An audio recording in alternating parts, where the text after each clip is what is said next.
Good evening. The sky more than the sea is terribly unforgiving of even the slightest mistake. This quote appears in the opening pages of the Jumpmaster Student Study Guide published by the United States Army Mixed Airborne School. While its author is debated, its significance is not. It illustrates the importance of knowing your equipment when conducting operations in the air.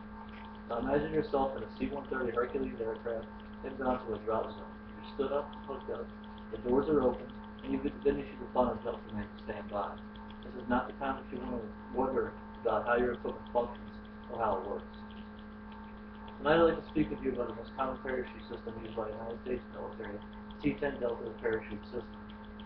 During this speech, any facts about materials come from Dan Pointer's parachute manual, and any facts about the parachute system itself comes from FM 3-21.220, Static Line Parachuting Techniques and Training, published by the United States Army. Tonight we'll discuss both the main and the reserve parachute system. We'll begin with the main parachute system. The T-10 Delta parachute system is a true-back, static line deployed type parachute. It consists of 5 major components. The canopy assembly, harness assembly, riser assembly, deployment bag, and the pack tray. The canopy is constructed of ripstop nylon, is parabolic in shape, and has an anti-inversion net attached to the bottom. The anti-inversion net is designed to keep the parachute from turning inside out, which would negatively affect its steering characteristics. The harness assembly is constructed of Type 13 nylon webbing and what holds the parachute system to the jumper's body. Additionally, the harness assembly has 5 points of adjustment on it, which will help the parachute fit into multiple body types. And there is also 2 D-rings attached to the front, utilized to attach items of combat equipment and the reserve parachute. The riser assembly is also constructed of nylon and what attaches the harness to the canopy. The suspension lines in the canopy attached to the riser, and the male-fitting canopy release assembly on the riser attaches to the female-fitting canopy release assembly on the harness. And this point of attachment is the only thing that holds the canopy to the jumper's body. The deployment bag is also constructed of nylon and encases the canopy of the main parachute as well as the suspension lines. It also protects the main parachute inside the pack tray. When the jumper exits, the universal static line and the deployment tag remain attached to the aircraft. As you can see in this illustration, in the red circle, you can see deployment bags on the end of the universal static line. The items at the ends of the red lines are main canopies in different stages of deployment. The pack tray is held to the jumper's body by means of a harness. It is designed to protect the deployment bag and the parachute while both on the ground and in the air before the jumper exits the aircraft. It's constructed of a durable nylon which prevents wear and tear. There are several characteristics of the T-10 Delta parachute when, if known, will help the jumper feel safer while conducting an airborne operation. Its rate of descent is dependent on the jumper's weight, but is anywhere between 19 and 23 feet per second, which equates to approximately 13 to 16 miles per hour.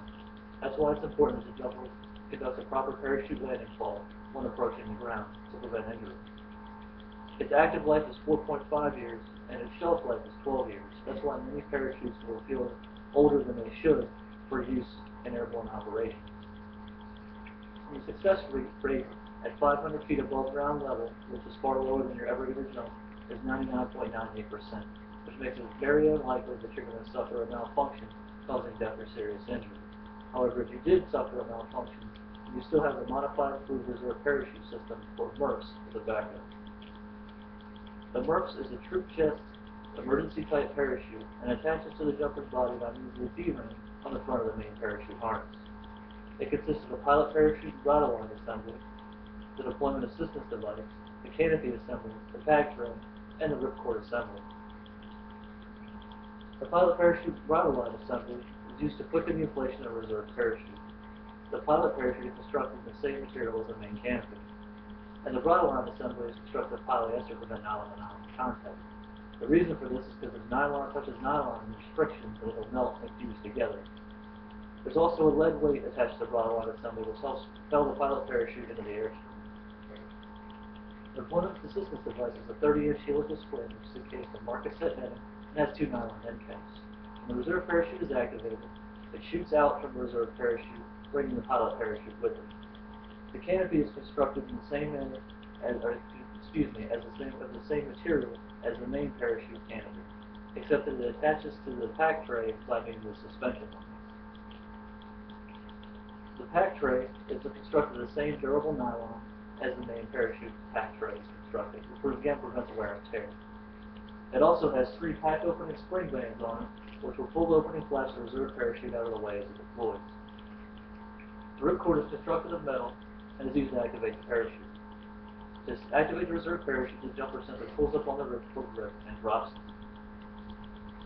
Just like the main canopy, the reserve parachute has several facts that when known will help the jumper feel safer when conducting airborne operations.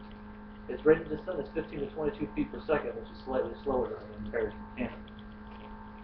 Its shelf and active life combined is 16.5 years, so again, some reserve parachutes may look older than they should for use by active paratroopers. And the reserve parachute is meant to be deployed without its hand. It only requires 27 pounds of pressure to activate. This is so that if the jumper injures either arm upon exiting the aircraft, they can use their uninjured arm to activate the reserve parachute if needed.